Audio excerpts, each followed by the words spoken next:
Boy. Oh, hello there. And you'll be happy to know there's no quiz this week because it's the Thanksgiving week. So I'm just doing this talk for both classes. So, I was working away on that painting. Remember I showed you last week about the masking tape? So I'm slowly removing it, and you can see now the fence and this fence above the railway tunnel. And I wanted to get the contrast between the man-made signs and nature. So I've taken off that. I haven't started painting that yet. That's going to be much more crisp and perfect as time goes by. But I'm a slow painter, I like to use it as a meditation. I like to use it as a way of balancing out the energies in the painting and also inside myself. That's the important thing. What is art about? It's about the artist, what they are communicating, and that search and quest with integrity for the truth. That's so important in art. Not dogma, not opinions, but the actual sense of something as a reality, as a truth. That's important. So I'm outside. It's a nice day today, and I'm capturing this before we actually go inside to worse weather. So I'm on the balcony. So that's that thing. Now I was going to show you some other paintings I've been working on, and this one is actually a watercolor.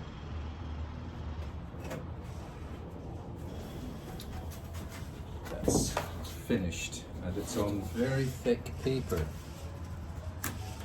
I bought this paper so thick because you don't have to stretch out the canvas. It actually is one that can be painted on, and the paper won't all disappear and buckle and become kind of bent out of shape completely by the water on the paper. So this one is showing this man wandering through the hills of this landscape. There's a woman there at the side offering him a flower. He himself has his own flower, and in his hat is a battle between two men. So it's a lot going on there. It's a large watercolor.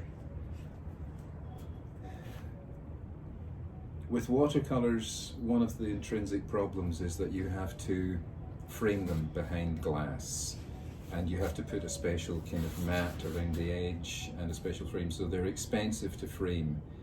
But we don't do watercolor in this class, but you're always welcome to try it out and send me a photograph and I'll give you comments. But we're doing acrylics because it's easier for beginners. It may be the easiest thing to start with as a beginner. Watercolor is tricky because you can't really cover up mistakes. So there you are. This one is called The Wanderer. He's wandering around looking for his love.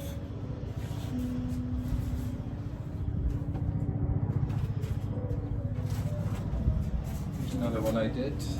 This is another type of medium. This is not acrylic or watercolor. This is actually an oil painting. And this oil painting I have created on paper. I used a piece of paper, and I sealed the paper down, and then I primed it with a kind of white stuff that makes the paper able to take paint, oil paint. You can't paint oil paint straight on paper. It's going to rot away the paper, so you need to prepare the paper for oil painting. And the reason I'm painting some of these on paper, there's a lot of aircraft going overhead, so we'll just roll with it. The reason I'm painting these on paper is because the transportation, it's lighter and easier to transport than painting it on wood. Especially if, like me, you sometimes have to send work to different countries. So this is a painting of the door that was beside my hotel in New Orleans when I was staying there for a while. and I went every day and studied that door. As you can see, I studied it extremely closely. The woman who owned the shop, which was a kind of witchcraft shop, got to know me. She thought I was kind of weird, but okay. And so I drew this and then painted it. You know, I actually took things back with me, like the card, and painted it from in the studio, and I took bits of wood and things like that and painted it in the studio. So I had all the kind of reference material to create this to look real. The bird I had to get as a stuffed bird from eBay. So that's that perch there, and I knew it had to have some sort of bird in it, you know, but I was trying to find exactly the right one, so I had to actually go and buy this thing, and there he is. Now you can go close up to my paintings, and they don't turn into messes, because my interest as an artist is in getting everything to have a kind of concrete reality. You may not be like that. You may have a different approach. Every artist has a different approach. That's the beauty of it. So, you know, as you're all working on your own ideas now, and as the Thanksgiving holiday is on us, just take your time, work on your own ideas, something that's important for you. It could be any subject that you like, you know. Only I will see them, because you're going to send the photographs of them to me. So far I've had one student finish her painting for the second painting, and it's a lovely vision of her and her husband, or future husband, I'm not sure, on a honeymoon on a beach with the palm trees and the beautiful ocean, and both of them standing, and you can see them from the back, hand in hand. Now I want you to make up your own ideas. You know, I noticed a lot of you, when I showed you the self-portrait, you did exactly the same background that I did when I demonstrated it in minutes. Now I wasn't even thinking about it, I just did a cloudy background with trees. So if you're just copying exactly the same what I'm doing, you're not very creative. You know, creative is about creating your own individual vision, your own way of seeing things, not just copying what someone else tells you to do.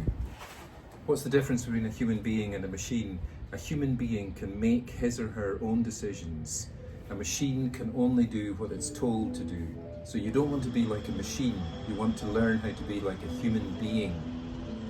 There's enough people that are like machines in this planet, and they are causing all the trouble because they don't care about humans.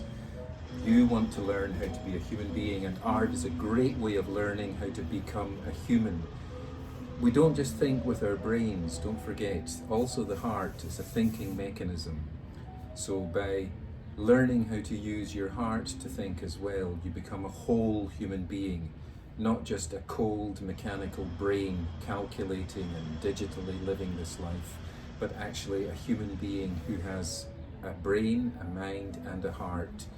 The heart thinking and being aware of other human beings and being able to be kind. That's so important. So that's what you want to learn as an artist.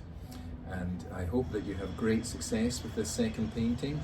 As you're working on it and as you're working out ideas, send them to me as text or emails, and I will respond to you as soon as I can, as soon as I get them. So if there's anything that you see that's ever making you confused, just text me, and you know, sometimes I make typos and things like that when I send out things. So just, you know, contact me, and don't be shy, because it's only just you and me talking, and basically I'm not very judgmental, you know, just be yourself. So that's all I want to hear from you. Every week, make sure that you email me your name. Even if you've done nothing, you must send me your name once a week, so that I know that you're okay and that you're responding to these classes. So that's it for now. I'm making this videotape for both classes, Painting 1 and Painting 2, because it's the Thanksgiving holiday, and there's no quiz for this week. It's just, if you have time, carry on working on the second painting, make something interesting, send it to me, and you'll be okay. So carry on, everyone, and I'll talk to you later. Wishing you all the best. Bye for now.